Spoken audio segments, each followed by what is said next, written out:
I'm Stephanie Morgan. I am a realtor with Real Broker out of Hot Springs, Arkansas. And in a market where Hollywood has basically painted us out to be glorified door swingers, I like to share a little bit of what I do have to offer my clients. And this is a little, just like a little sneak peek of when I'm showing a home to a client, how I determine whether or not if we want to move forward with even making an offer, because time is money and not everything is what it seems. So one of the first things that you want to take a look at is the roof.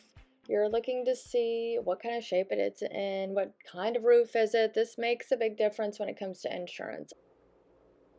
Sometimes there are cracks in the brick on the side of the home, and that can kind of lead you to check for foundation issues. The topography here in our area is very weird, so there's a lot of foundation issues. Also, the HVAC unit, that's a major system you're going to want to check into. Take a picture of the label and go back home and research that. Kind of checking the wiring out. I'm just looking around, looking for any kind of signs of either maintenance and upkeep or signs that stuff's been neglected. There's more cracks, so I don't know, they're kind of up high, so that's not too terribly bad. Maybe patch those up with some mortar. The insurance company will probably require you to do that. And I'm just kind of walking around the house, and then I'm looking around. This house is up on a hill. There are some hills back behind here, and you can see there's a lot of water runoff. Well, fortunately, though, this property owner has put in French drains at some point, and then also gutters. They put gutters in. That's so important around here to keep water away from the home.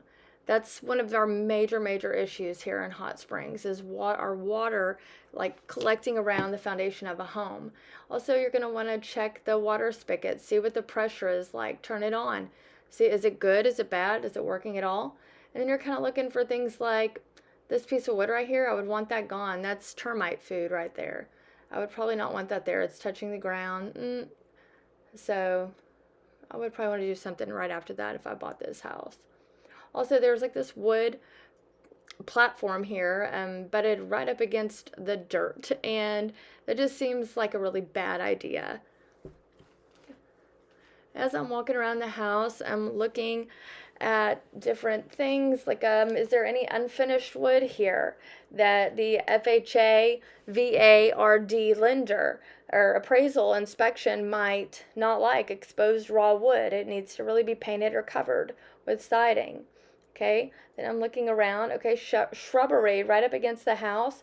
Large plants around the house could cause a potential hazard to your foundation. Large root systems could grow up underneath the house, causing damage to the foundation. Okay, damp areas. I'm always looking for water stains on ceilings. Okay, from roof leaks. That's pretty common here. We have a lot of roof issues in this area. And then I'm looking at the hot water heater. It's outside. I'm looking to see what kind it is. How old is it? Do we have any corrosion or rust going on? Is there a drip pan? Where's the location? Would it be a really bad situation if the hot water heater were to have a leak or burst? What's going to happen? Is there a hazardous condition there?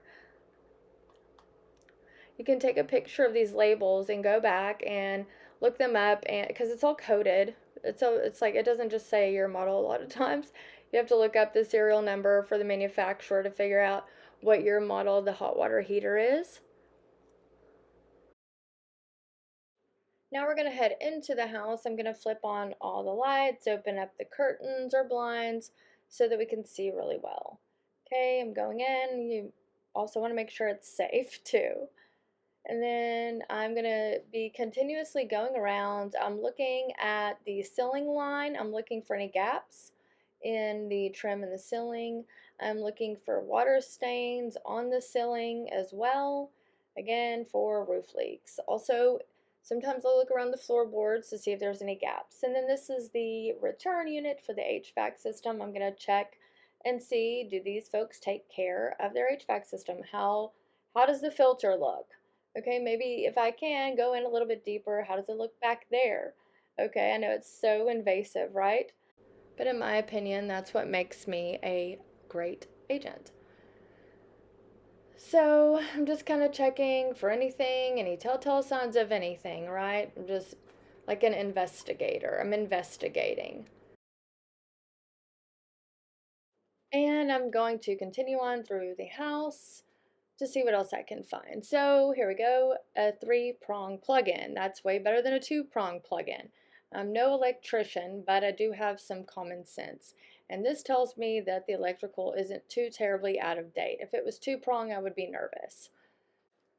And then as I'm walking through, I notice an opportunity to take a look at the windows. Looks like they're all single pane. I'm going to try to see if they open and close easily. Looks like they've let this one open to vent. Oh, look, here's the bathroom.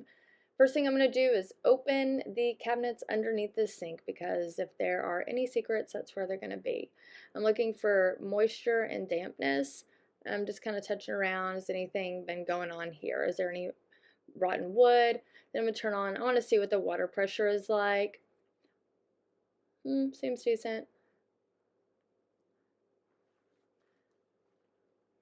I'm also checking for drainage. I'm flushing the toilets as well. Make sure they're not running when you leave the property. Just side note that.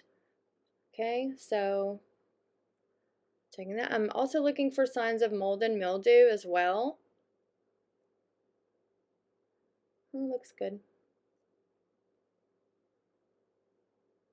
Just kind of peeking in every little nook and cranny, right?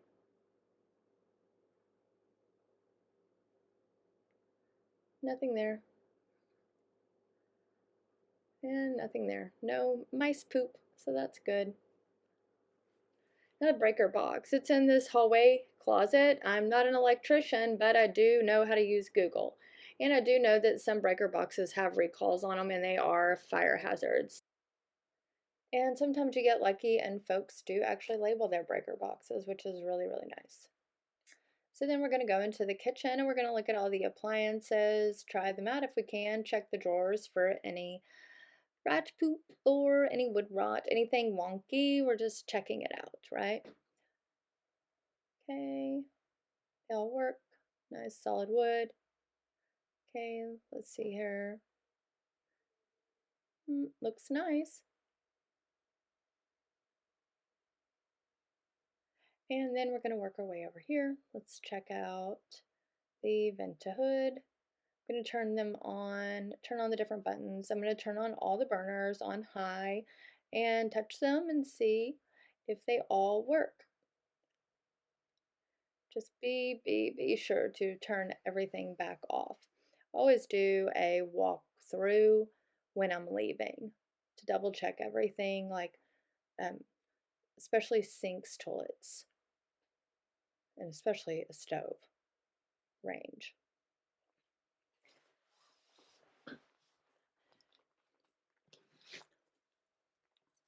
Everything seems to look good in this house. Okay, now I'm going to start checking the drainage overall. I'm going to, one thing I like to do on homes that have septic tanks is I like to turn on all the water faucets in the house and at the same time, and if you have somebody there to help you, that's nice. You turn them all on at the same time and flush the toilets. And in that moment, you will see if there is an immediate obvious sign of some septic tank issues or drainage issues. Now, again, you're going to want to hire a professional inspector, of course.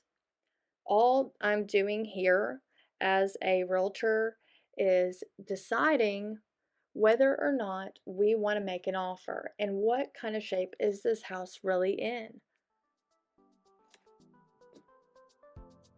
I know that this market creates a lot of pressure for our buyers to jump on everything. And so I just like to go back and comb through the property right before we want to make an offer, especially if it's older, because we want to know if it's worth the fight or not.